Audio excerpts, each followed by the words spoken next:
11 vice or deputy presidents. From Adonija Ajuma Jaramogi Oginga Odinga, Joseph Murumbi, Daniel Toroitich Arap Moi, Mwai Kibaki, Josephat Njuguna Karanja, Professor George Saitoti, Wycliffe Musalia Mudavadi, Michael Kijana Wamalwa, Mudi Awori, Stephen Kalonzo Musyoka.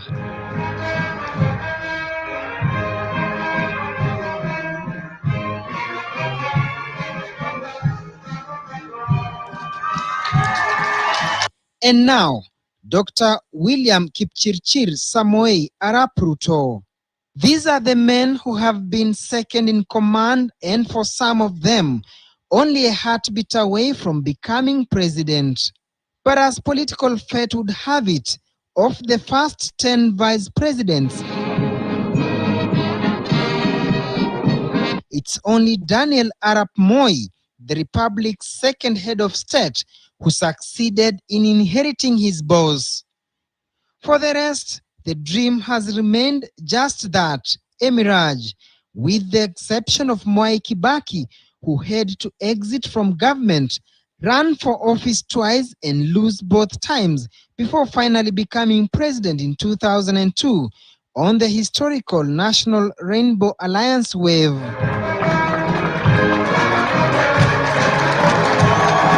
Next in line is Ruto. Will he or will he not break the purported jinx that has befallen his predecessors? This was Emurua Dikir legislator Johana Ngeno speaking in 2016. Saa hii asifikirie ati kwa sababu yeye ni deputy president ati amefika. Ambia yeye aulize mtu ambaye anaitwa Kalonzo Musyoka, who was the vice president. Saa hii anaona kiti kwa kioo. Ambia yeye aulize mtu ambaye anaitwa Musalia Mudavadi ambaye alikuwa vice president. Saa hii anaona kiti kwa side mirror. Ambia yeye aulize mtu ambaye anaitwa Mudi Awori. Saa hii anaona kiti kwa TV. Hata William Samoei Ruto 2022 utakuwa unaona president kwa kioo, kwa TV, na utakuwa unasikia kwa radio tu. Hakuna kiti. Sisi kama Wakalenjin tutakaa chini.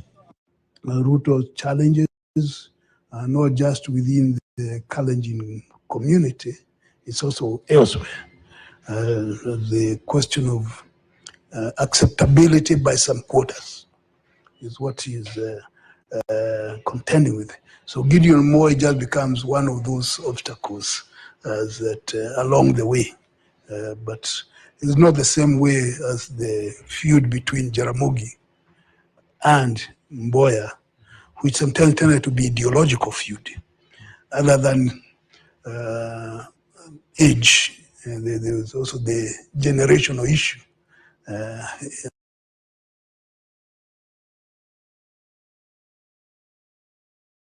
At play. Historian Professor Macharia Munene refers to retired President Daniel Moi as a shrewd politician who always made extremely well-calculated moves. Moi made himself through his political cunningness and the maneuvers. Even Jaramogi, he said he's far like an ostrich.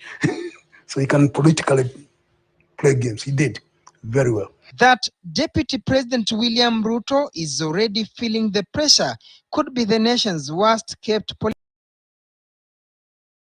2018 ceasefire deal between President Uhuru Kenyatta and ODM leader Raila Odinga has not made things easier for the current deputy. Wale nataka niwaambie, hamuwezi kunifukuza ODM ati mkanifuata ati mnanifukuza Jubilee. Haiwezekani. Hiyo haiwezekani bwana. Ati wanajipanga huko porojo, fitina, tutavunja Jubilee. Watavunja Jubilee ya nani? Hiyo ni ndoto ya mchana nani? Hiyo msahau kabisa. There are the political intrigues that characterize succession politics, intrigues that have seen some miss the political jackpot when they thought they were too close to lose it. as narrated by former Vice President Kalonzo Musyoka and former Prime Minister Raila Odinga on June 30th, 2016. This betrayal has been all the times. We were betrayed over the MOU, which we signed in a room somewhere in the Nairobi club. And then later on, when we said, let us now implement this MOU, we were told, oh, that thing is not even worth the paper on which it is written. That a few people went and locked themselves in a room at a hotel in town and then tried to mortgage the future of Kenya. That will not happen. And now we became like criminals who had cornered some people to sign an MOU. I stood with Kibaki, and Brother Raila has referred to that. Senator Musila, if Ambassador Faye was here, will remember, and others, and what the promise was. In fact, wherever I went in many parts of this country, some people who could not pronounce my name well would say Karonjo, right? 2012 Niwewe. Brother Ruto, better watch out. We must be realistic. I want to categorically state that we have no space for gossip and propaganda and conmanship in our party and in our government. We don't have space for those things. So if you think you're going to use the handshake to export conmanship into our party, we are telling you that's not going to happen. Fanyeni kazi ingine ya maana. Ask what happened, and there'll be a long chain of betrayals. Somebody said, a tree which a monkey cannot climb, a baboon cannot even attempt. So, is Ruto's political star about to be dimmed or about to shine brightest? There's still about 3-4 years to go. Huh? It's a long time. And in politics, anything can happen. Yes, there are a lot of these obstacles, political realignments that seem to be taking place. The Jubilee side seems to be divided in the sense that some people who claim to be Jubilee are saying they are with Raila, or appear as if they are with Raila. And the others who are insisting they are with Ruto. And others are stuck in between looking to see which way are things going. So the situation is fluid.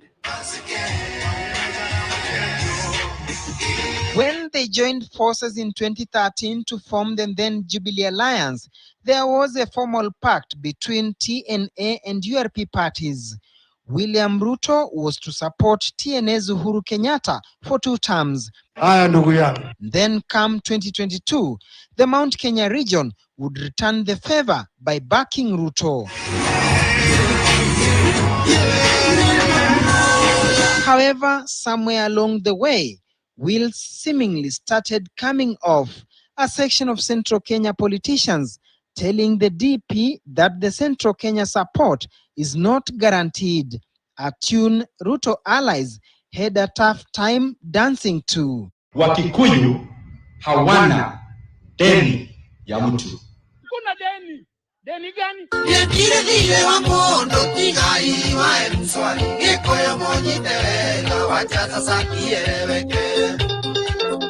No person, no community, no section of Kenya owes anybody, including myself, anything. Politicians to me are hawkers.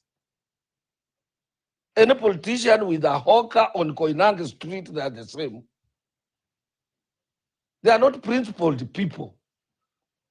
Their principle is their interest. And I've told people time and again, even memorandum of understanding in politics is nothing. Let nobody tell you that let us enter the memorandum of understanding in politics. That when I leave, it is you will succeed me. Or when we get this, you will be this, will be. Nothing. That never works. Raila had a memorandum of understanding with Kibaki. Immediately after elections, Kibaki flew to Sagana. He works out in a cabinet on his own. He invited Raila. You either take this one or you don't take. Where is the memorandum of understanding? That is what caused the problem during that time. There are a few dangers on the way, because the handshake appears to completely stand in the way of Ruto. So if you love Ruto that much, reinterpret the handshake and explore keenly what are its total ramifications. If Raila is re-engineering himself through the handshake, and it is very likely, he is likely through it to cause major havoc on Ruto's design and scheme. But another Jogo has emerged in the rift called Gideon, who is very rich because he is part of the dynasties.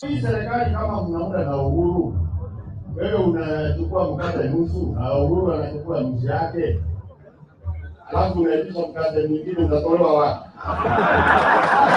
Sisi hatuna MOU na mtu, ati lazima tutamsupport 2022. Kama walisikizana hiyo na Uhuru, hiyo ni hao.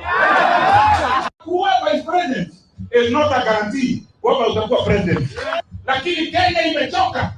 Hiyo sentiment inatoka hapa.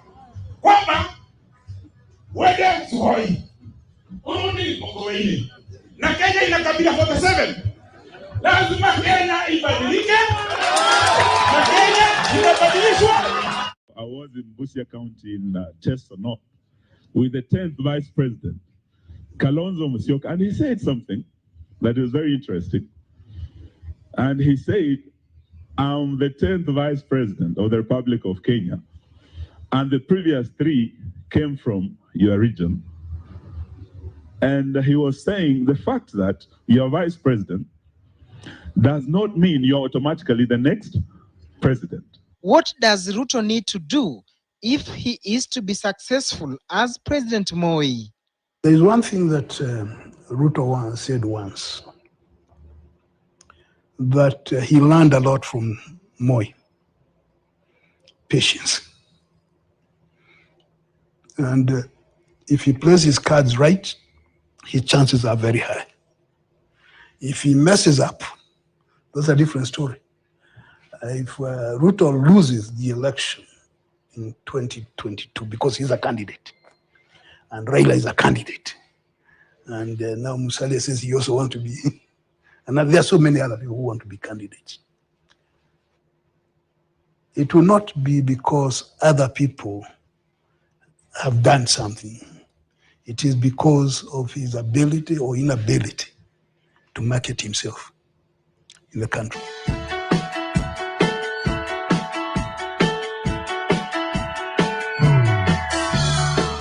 But even as he readies himself for the 2022 presidential race, the deputy president might need to deal with some in-house issues first.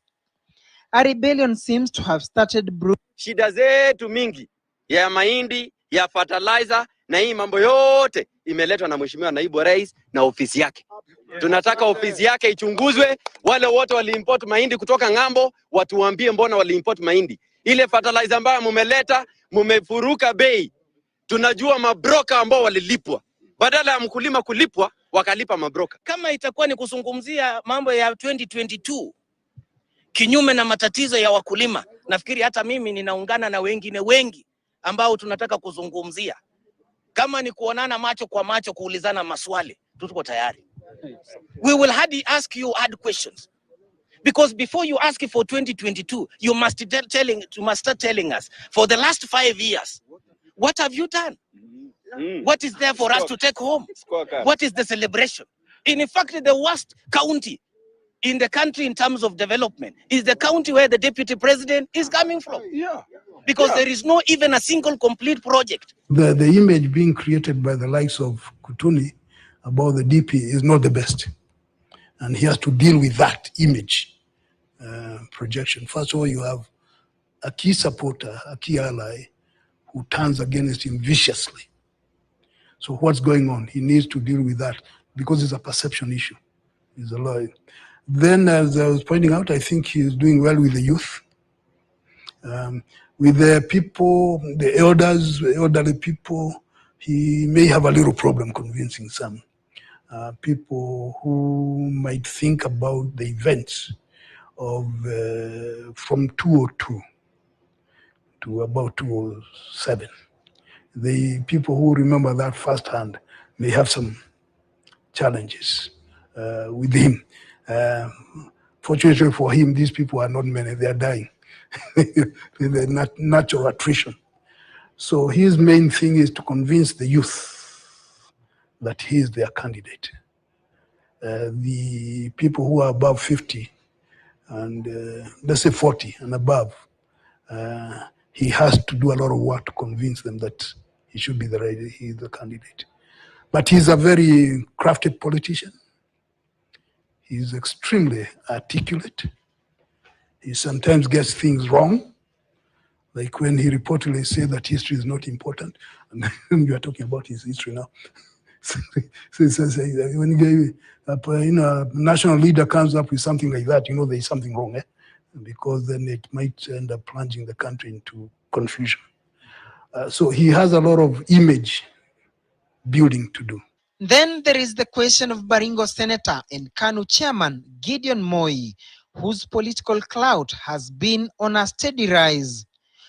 Twice the younger Moi has gone against the grain by vying on a KANU ticket against the URP and Jubilee party waves in Rift Valley in 2013 and 2017 respectively, winning his senatorial seat by landslide margins both times. The Independence Party KANU has also managed to increase the number of parliamentary and even gubernatorial seats since 2013 by defeating Jubilee candidates, an indication that KANU might be the biggest headache for Ruto in 2022 in the event the Kalenjin voting bloc is split. Give Gideon Moi credit for building himself up, because that's what he's doing, and rebuilding KANU as a party and a strong force in national politics. He's doing that, and he's doing that very well. That's credible. Now, as to his relationship with William Ruto, that's neither here or there. In fact, William Ruto's problem may not be even national. It's Baringo. What can you tell us about you and the DP? There's no issues. We've known each other for a very, very long time. He has his ways of doing things, I have my ways of doing this. He has his visions, I have mine. So if I want to give a parting shot, I'll just say I love him as much as he loves me. Yes. The surprise political ceasefire deal between Kenyatta and Odinga continues to cause jitters within the Jubilee Party. We do not want confusion in government. We must be told what position does Raila Odinga hold in the government of the Republic of Kenya. Mambo ya amani na umoja wa taifa letu la Kenya ni kwamba tuwe wanademokrasia. Asiyekubali kushindwa si mshindani. Kwa hivyo ukishindwa safari hii usilete fujo, ngojea kuna siku ingine. Mambo ya 10-10 lazima iendelee. Sisi Uhuru mwenyewe ndiye alisema yeye 10 alafu William 10. And that position, as far as I know, the president has not changed. Kwa hiyo hata president akija kwenu mnamwambia support huyu 2022, hiyo maneno alimaliza kitambo. Na rais wetu sio mtoto ama si mkora ya kubadilisha lugha. Na tumeamua ya kwamba hakuna tena tunaweza kusimamia siasa za kugawanya Wakenya. Na tumesema tutarudi mwanzo, mahali ambapo Kenya ilipata uhuru na Wakenya walikuwa kitu kimoja. Na tukasema tunataka kurudi hapo. Na tumesema jukumu letu kama viongozi ni kufanya kazi pamoja. Ni kusema ya kwamba serikali hata tukishindana hakuna mtu atawachwa nje. Ya kwamba sasa tunasema ako ndani ya serikali. Tunasema tumelaumu wale ambao wanasema ya kwamba handshake sio ukweli. Tunawaambia wagojee wale yale ambayo yatatendeka katika taifa letu la Kenya siku zijazo.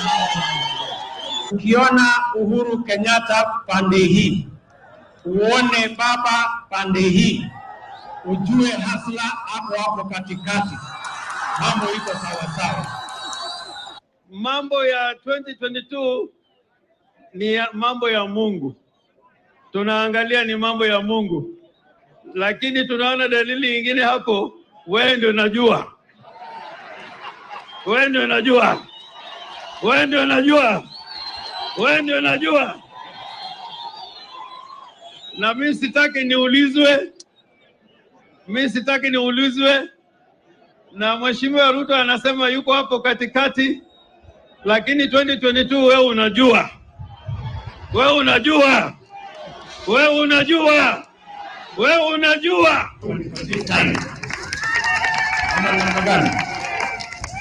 Tuko pamoja. Na mimi siwezi kukubali ati kazi ya Jubilee iende Kongo, ati kazi ya Uhuru Kenyatta ikwame. Wewe ukisimama huko mbele unakwamisha hiyo kazi, mimi nitapita na wewe, kwa sababu hii kazi haifanyiki. Na tujue wakati wa kulipwa katika hiyo vazi ya 16 wale walikuja kwanza, wengine walilipwa ile na wale walikuja late walilipwa. Kwa hivyo tujui, maybe the president's shocker will be ule anafikiria atalipwa kwanza asilipwe mara hiyo. This is what William Ruto said in 2007 when endorsing Raila Odinga as the ODM presidential candidate. He quoted Max Lucado. I want to remind you of the words of a philosopher who said, a man who wants to lead the orchestra must turn his back to the crowd. Call it vice presidency or deputy presidency jinx when it comes to presidential succession intrigues in Kenya. Duncan Hemba, KTN News.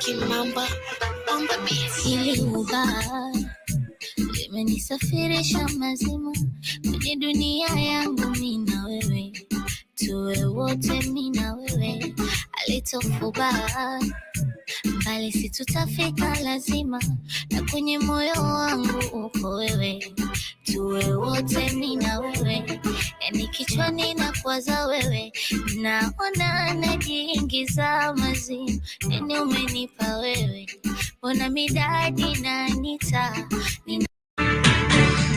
Good evening and welcome to the Pope Paul VI Learning Resource Center at the Catholic University of Eastern Africa. My name is James Smart of NTV. And I am Sophia Wanuna of KTN News. Welcome to the second and last of two debates between the running mates of the four presidential candidates cleared to run for president in the forthcoming election. This is the fourth of 6 national